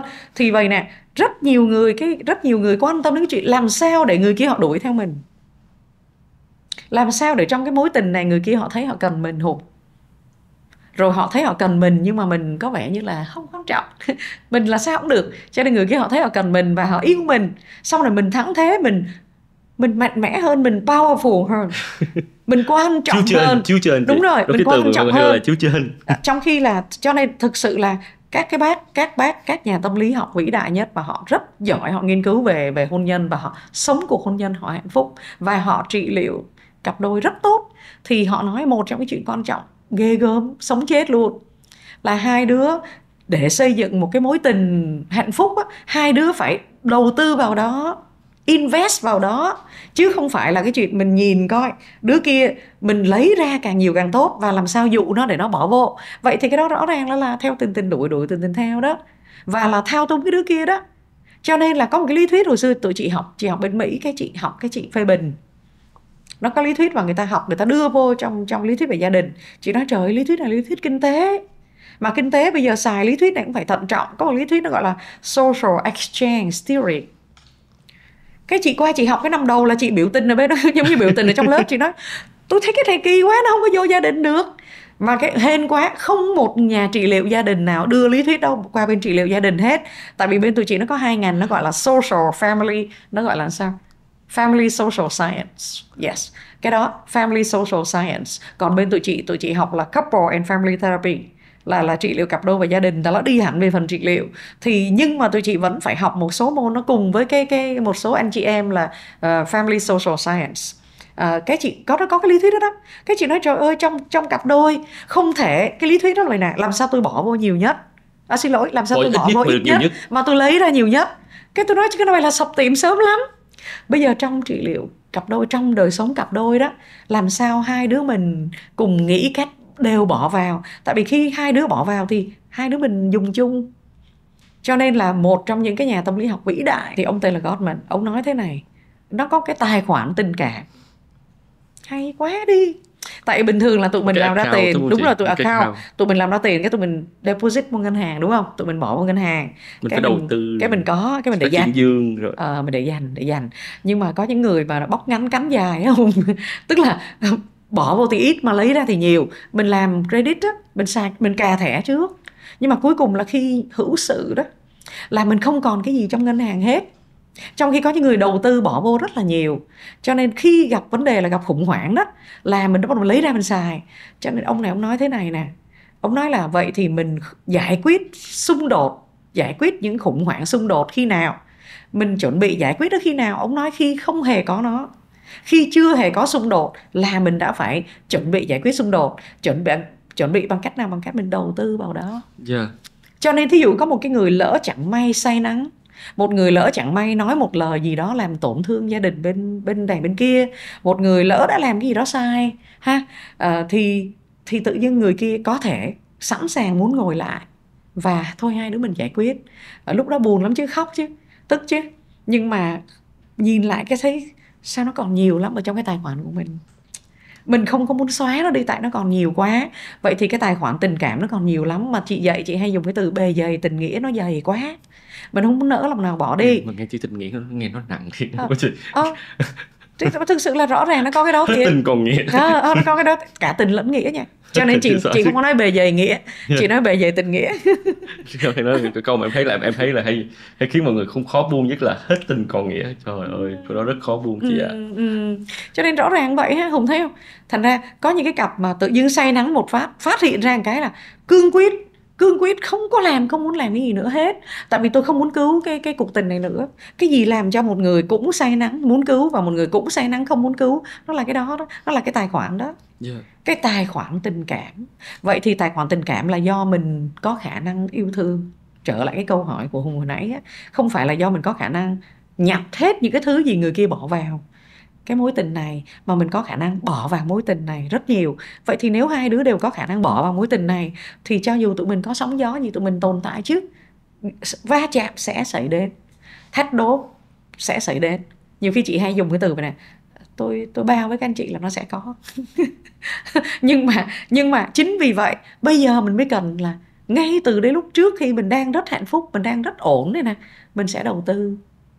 Mình đầu tư mãi cho đến khi nào một ngày đó khủng hoảng xảy ra, tụi mình nhìn vô tụi mình thấy nó đầy. Tự nhiên có một cái ca mổ ung thư, phải không? 1 tỷ tụi mình có. Cái ca mổ đó 500 triệu tụi mình có. Còn nếu bóc ngắn cắn dài, xài nhiêu ăn bao nhiêu, hoặc là để cho người kia bỏ vô, mình không bỏ một tí nào, làm sao khi hữu sự nó có cái gì đó để còn lại. Vậy thì rõ ràng khả năng yêu thương là quan trọng ghê lắm. Nó sống còn đối với mình đó chứ. Nó mất liền tháng sau đó, nếu mình không có. Em hiểu. Em muốn hỏi một cái phần, gọi là phần cuối. Đâu là những cái nền tảng quan trọng trong cái nghệ thuật có thể đạt đến cái sự thân mật? Em này có thể dùng tiếng Việt chứ không là em lại bị phê bình là thích nói tiếng Anh.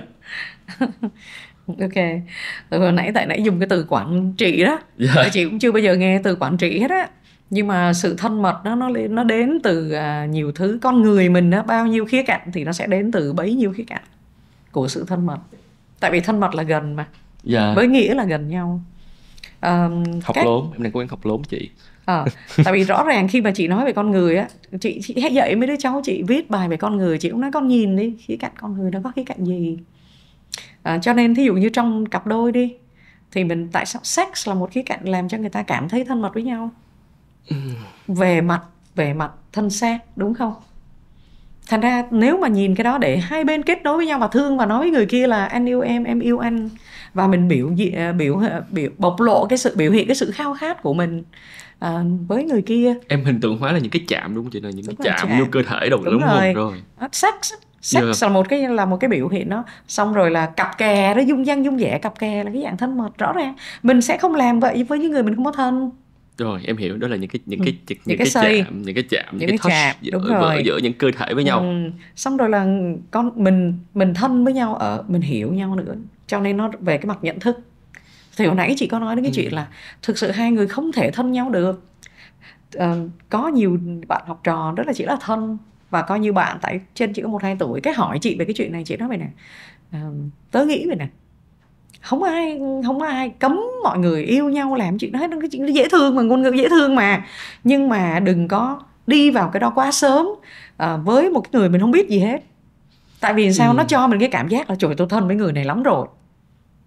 Cái vài bữa đó vài bữa là cuối cùng vấn đề nó nằm ở chỗ là mình không có thân với người đó như mình nghĩ. Thậm chí cái mối quan hệ đó là độc hại nữa, mình dứt ra vô cùng khó. Tại vì chính cái chuyện mà have sex, có quan hệ tình dục với nhau, nó làm cho mình có cảm giác là mình đi vào nhau rồi, mình trở nên duy nhất rồi. Nó mang tính rất là biểu tượng là mình là duy nhất và mình đi vào nhau, mình không dứt nhau ra được, trong khi mình còn lạ quắc với nhau mà. Cho nên cái này nó không phải là nằm ở cái gì sai mà bị chống đối ở đây, cho bằng là lúc đó mình sẽ vô cùng khó khăn trong chuyện dứt ra. Và rất nhiều người đến nói vậy này, em dứt ra không được, Tụi em có cảm giác tụi em rất là thân với nhau, mà cuối cùng hỏi là thân với gì, không có kể được cái gì hết. Cái chị nói về nè, hãy tìm hiểu nhau rất nhiều thứ, rất nhiều cung bậc trước khi đến với nhau trong một mối quan hệ cam kết.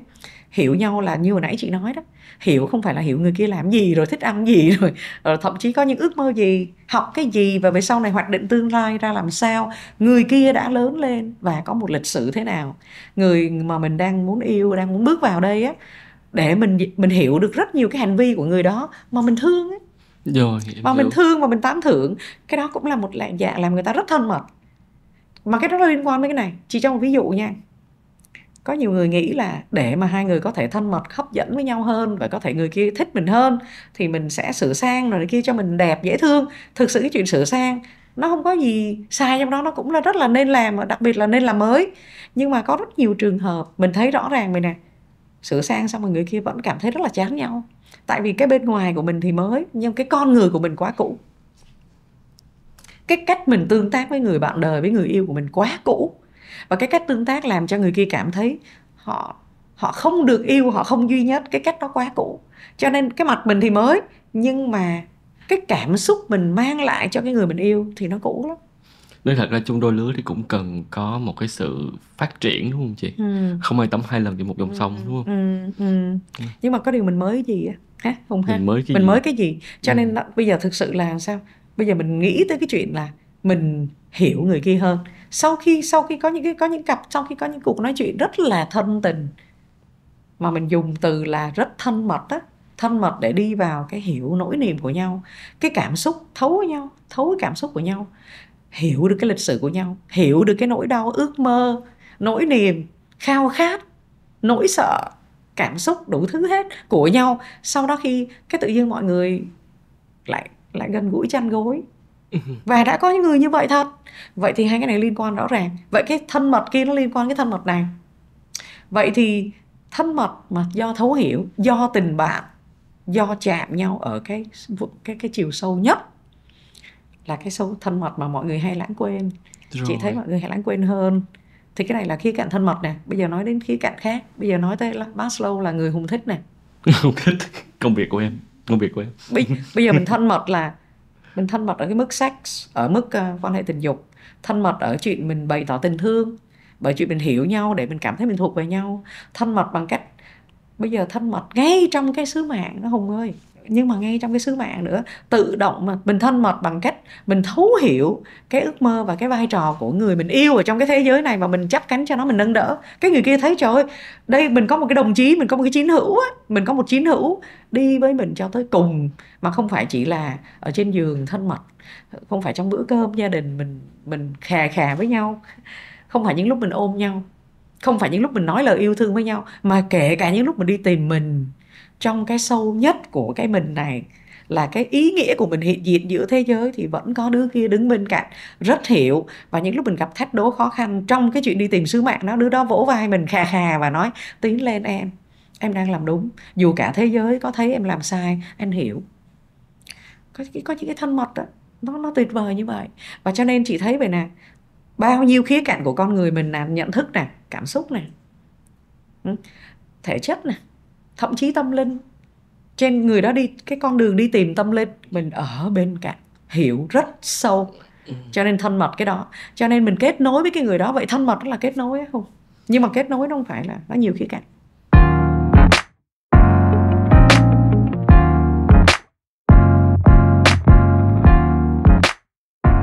Một câu hỏi khó nữa. Em muốn hỏi chị, thật ra em không phải hỏi khó, thật ra một cái câu hỏi nó rất là nó chợt ngay ra trong đầu của em thôi. Em thật sự lăn tăn cái chữ thấu. Có cần phải nhìn thấu không? Hay chỉ cần hiểu và tôn trọng và trân trọng là được? Tại sao ngay cả vợ chồng, ngay cả những người bạn đời của nhau á, có nhất thiết phải nhìn thấy một thứ rõ ràng đến vậy không chị? Thì thật ra cái chữ thấu đó khiến em lăn tăn. Và em rất muốn hỏi. Cảm ơn Hùng. Thực sự chị nghĩ cái này nó là liên quan đến ngôn từ nhiều hơn. Trong giới tâm lý, đặc biệt là trong giới tâm lý trị liệu với lại tham vấn á, lâm sàng á, thì tụi chị dùng từ thấu, tức là ý nói là sâu. Thấu nó thay Là cho sâu. cái từ sâu Chứ ha? thấu không có phải là Không, nhìn không. thấy rõ. Không. Thấu không phải là như cái kính là người kia có gì mà tự nhiên nghe vậy thấy sợ lắm. Nghe Hay là sợ. mình nhìn cái gì đó. Em xin lỗi, đó là bởi vì cái công việc của em thì nó là từng từ từng chữ. Nên khi em nghe, tại vì em nhớ cái từ tiếng Anh nó là một chuyện là nó là empathy. Đúng cái rồi. chữ empathy đó nó là Đúng embrace rồi. chứ không phải Đúng là có nghĩa là rồi. tôi hiểu, tôi trân trọng, chứ không phải là dịch qua tiếng Việt là thấu cái sợ quá. Cái empathy của tiếng Anh á, dịch qua thấu hiểu đó thì là nó là như vậy nè. Tức là nó trong cái khung cảnh của cái chuyện là không được phán xét cái người đối diện. Cho nên nếu mà thực sự mình nhìn trên cái bề mặt không á, thì mình nhìn thấy là hành vi mà thôi. Rồi em Hành vi hiểu. mà thôi. Mà thực sự là mình nhìn thấy hành vi thì chị có thể nói một lời khiếm nhã với Hùng. Chị có thể không quản lý được cảm xúc của chị khi chị giao tiếp với Hùng. Chị có thể có những cái hành vi không có phải với Hùng, nhưng mà nếu chị nhìn cái đó mà phán xét chị thì tội nghiệp chị, đúng không? Chị có một lịch sử lớn lên, chị có lý do bên trong, chị có nỗi sợ, thậm chí chị có những nỗi đau. Mà nếu ai là người hiểu thấu xuống dưới, tức là hiểu sâu bên dưới, thì nó sẽ lý giải được cho cái chuyện hành vi của chị trên này. Thì tại sao các nhà trị liệu họ có thể kết nối được với cái người khác dễ dàng như vậy? Tại vì họ hiểu ở bên dưới. Chứ còn tại sao lại có những người mình không kết nối được với những người yêu thương mình nhất, là ba mẹ mình, là người yêu mình, là vợ chồng mình, là con mình, mà phải đi tìm một cái người rất lạ để tụi mình kết nối? Là tại vì do họ được huấn luyện, và cũng là một cái con người, có thể có nhiều người đến, họ là cái con người có cái khả năng lắng nghe và họ thích cái đó. Cho nên họ đến họ nhìn thấy họ thấy được là có những tổn thương bên dưới. Thí dụ như vậy nè, thí dụ như chị có một cái người, chị nhớ một câu chuyện, chị có một người bạn ở bên Mỹ, bạn ấy làm cái gì đó về luật sư, và luật sư rồi cũng dính đến cái chuyện tòa án rồi này kia. Các bạn nói Nga, tôi thấy các bạn làm cái nghề này nó có vẻ như nó không hiệu quả lắm.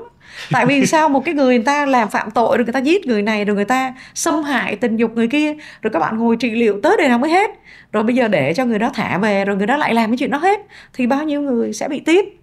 Cứ nhốt nó vô tù đi thì là giải quyết được chuyện. Chị ngồi chị nghe, chị cũng thấy thú vị. Bây giờ thực sự đó là một góc nhìn. Rồi chị có một người bạn rất là thân ở bên Mỹ, thì bạn bị tiểu đường loại 1 á. Thì bạn chị nói về này, hồi nhỏ tôi đã từng dễ thương lắm, xong cái tôi có một thời gian tự nhiên tôi hơi hung lắm. 5-8 tuổi tôi bỗng nhiên tôi trở nên rất là hung, và tôi có thể bạn chân bạn tay đánh người này người kia dễ dàng. Thì tự nhiên có một cái người bác sĩ ở gần gần chỗ ba mẹ tôi ở vào, bác sĩ nói đưa đứa bé đi check up coi đứa bé nó có vấn đề gì về sức khỏe không. Thì sau khi đưa tôi đi check up thì thấy tôi có vấn đề sức khỏe, và lúc đó nhờ cái đó mới phát hiện ra là tiểu đường loại 1. Thế thì cái chị ngồi suy nghĩ, chị nói vậy này, ăn thua cái góc nhìn của mình thôi. Cái góc nhìn của mình thôi. Một cái đứa bé nó có thể hung hăng á, thì một người nào đó về pháp luật hung hăng mà đánh người khác suýt chết, thì có thể đứa bé nó đưa vô trại gì đó cho thanh thiếu niên để cầm giữ. Cái đó là cái góc nhìn của pháp luật. Bây giờ một nhà giáo dục nói thằng bé tội nghiệp quá, nó không được đi học, cho nên nó lêu lỏng ngoài đường, nó không có gì hết, nó đánh đứa này đánh đứa kia, thôi cấp cho nó cái học bổng cho nó đi học. Có ai đó về tâm linh nói ôi thằng bé chắc nó nên được huấn luyện về tâm linh, thì nó kết nối với đất trời gì đó tốt hơn, thì nó có thể nó sẽ sống đàng hoàng hơn. Cái đó góc nhìn về tâm linh. Ai đó thể chất nói thằng bé nó có thể có những vấn đề về sức khỏe, mà đó là cái cách bộc lộ đấm đá ra bên ngoài của nó. Đó là góc nhìn về thể chất. Thì với các bạn học tâm lý, chị nói về nè, chúng ta nói rằng chúng ta hiểu rằng người này có những vết thương, người này có những vết thương tâm lý, và người này cần được yêu thương, cần được hóa giải những vấn đề đó, cần được trị liệu. Và trước hết, trước khi các bạn trị liệu thì các bạn sẽ cần phải thấu hiểu người ta, để coi cái người đang ngồi trước mình đây có những cái hành vi mà người khác nhìn thấy rất dễ sợ, nhưng tụi mình sẽ phải nhìn rất khác. Cho nên thường huấn luyện đó, thì chị nói là trong cái phiên đầu tiên chị huấn luyện các bạn á, thì chị nói vậy nè, có những câu chuyện nghe đó, thì người ta chính thân chủ họ nói là câu chuyện của em dễ sợ quá, bây giờ cô nghe xong cô có ghét em không, cô có khinh em không. Thì cái khả năng đầu tiên của các bạn trước khi các bạn có khả năng chẩn đoán luôn đó Hùng, là chị nói các bạn về này, các bạn sẽ phải có khả năng nhìn ra được tất cả những cái điểm rất là mạnh, rất là sáng nơi người đó, mà thật không giả. Đừng có soạn một cái list xong rồi thân chủ nào vô mình cũng nói giống nhau là bạn có những cái này không. Có những cái thứ mà thân chủ họ nghe và lần đầu tiên họ nghe trong đời, là họ có những cái khả năng, họ có những nỗ lực, họ có những cái điểm mạnh đó.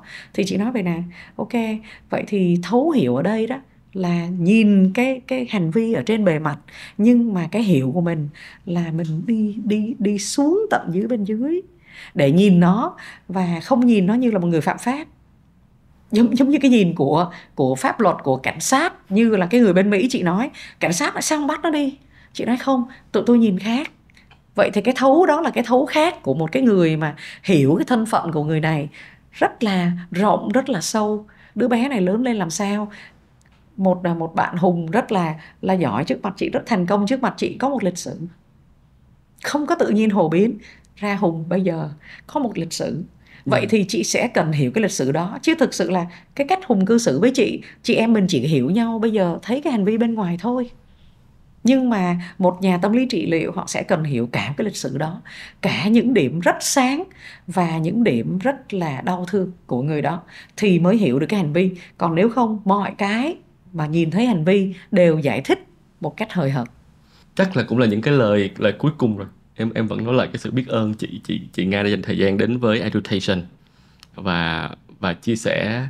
Em nghĩ là mặc dù chị em mình đã không nói trực tiếp, nhưng mình đã thông qua những cái mô hình mà chị em mình thích, và rất là nhiều tác giả, rất nhiều học thuyết mà chị Nga cũng rất là yêu thích, để giúp cho mọi người, em nghĩ là cũng vén được rất là nhiều cái mây mù, và cũng trả mọi người về một số thứ căn bản để mà người nghe hoặc người xem họ có thể tư duy, họ nhìn nhận lại và họ soi chiếu lại cho bản thân họ. Thì em tin nó rất là có giá trị, và em tin là chị em mình sẽ còn có duyên với nhau ở một cái chuỗi chủ đề khác, vì đây là những điều mà em nghĩ là bây giờ mọi người cần.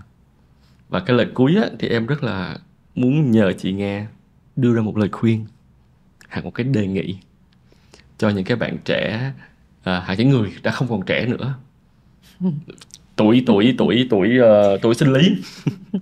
Họ đang có những cái mắc kẹt trong những cái tình cảm, họ đang mắc kẹt trong những mối quan hệ mà họ cảm thấy là họ không được yêu thương, nhưng mà họ vẫn muốn trân trọng cái người còn lại. Thì đâu sẽ là lời khuyên của tiến sĩ Hoàng Minh Tố Nga? Cái lời nãy Hùng vừa mới nói, chị chưa có ghét được cái câu đó lắm. Tức là những người mà đã mắc kẹt trong mối quan hệ nhưng mà họ vẫn muốn, có nghĩa là em đó là thật ra em xin lỗi, không, em vẫn hỏi khó. Có nghĩa là mắc kẹt, tức là họ có vấn đề trong mối quan hệ hiện tại, nhưng mà họ không muốn bước đi, họ vẫn muốn có những cái nỗ lực để mà hàn gắn hoặc là làm cho mối quan hệ đó tốt hơn. Thì đâu sẽ là cái lời khuyên mà chị Nga dành cho họ? Hay quá, giờ chị thích, chị thương câu hỏi này hơn nhiều rồi đó. Không phải tại nó dễ hiểu hơn. Nó dễ hiểu hơn. Chị tin vậy nè, là ai cũng khao khát được yêu thương, và thực sự là nếu mình khao khát được yêu thương thì người kia họ cũng khao khát đó. Có thể cái cách hành xử của họ cho mình có cái cảm giác là họ có vẻ họ không cần mình, họ không khao khát được yêu thương. Không, họ khao khát được yêu thương giống như mình á. Và nếu có cái gì đó họ đang làm và làm cho mình đau đến mức mình thấy mình bị mắc kẹt và mình có cảm giác mình muốn rời đi, thì không, hãy ngồi lại với nhau. Có thể mình nói là mình đã ngồi lại với nhau đủ rồi, và 10 năm rồi, 15 năm rồi mà nó không ra được, cho nên mình muốn rời đi, mình bắt đầu nghĩ đến chuyện rời đi. Thì hãy tin tôi như thế này, các bạn ơi, hãy tin tôi, mình ngồi xuống 15 năm và mình không giải quyết được vấn đề, thì có lẽ cái cách giải quyết của mình không phải là cách giải quyết, mà nó có thể có cách giải quyết khác. Tôi tin là nó có cách giải quyết khác, và chúng ta sẽ phải thử cái cách giải quyết đó. Tôi hay cho cái ví dụ vậy nè, là nhiều khi tôi tưởng tượng là mình tắt đèn trong cái phòng này, mình tắt đèn hết, cái có ai đó nói cháy, cái mình chạy. Tại mình đâu có biết, lúc đó hoảng quá, mình đang ở một cái nơi lạ, rạp chiếu phim chẳng hạn, cháy, cái mình chạy thì mình sẽ va đầu vào một cái bức tường và mình xô mãi cái cửa không ra. Thì theo lẽ thường thì mình phải biết, khi mình xô mà nó không ra thì mình phải biết đó không phải là cái cửa chứ. Vậy nếu cứ xô mà nó cứ không ra thì thường cái thói quen của mình là kỳ như vậy, là mình xô mạnh hơn. Vậy thì khi xô mạnh hơn không có nghĩa là nó ra, Mình nói mình đã cố gắng hết sức xô rồi mà nó không ra thì mình chịu chết. Không, mình xứng đáng được hạnh phúc cho nên mình không cần phải chịu chết. Mình sẽ phải xô chỗ khác vì chỗ đó mới là cái cửa. Cho em tham lam hỏi thêm một câu nữa. Vậy đâu là cái dấu hiệu mà những cái cặp đôi á, trong cái trường hợp đó họ để họ nhận ra họ nên cần gặp một cái chuyên gia về tâm lý trị liệu chị?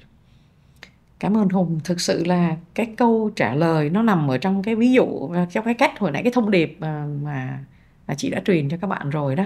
Chị đã chia sẻ với các bạn rồi là mình xô 15 năm không ra. Tức là giống như bình thường chị hay ví dụ cái chuyện đánh con cũng vậy. Thí dụ có rất nhiều người nghĩ về là tôi đã cố gắng dạy nó hết sức và thương nó hết sức, và tôi càng đánh nó càng lì. Cái thì thường chị hay trả lời về là chị ơi, nếu mà chị càng đánh nó càng trở nên chống đối thì chị sẽ phải hiểu rằng đánh không phải là giải pháp chứ.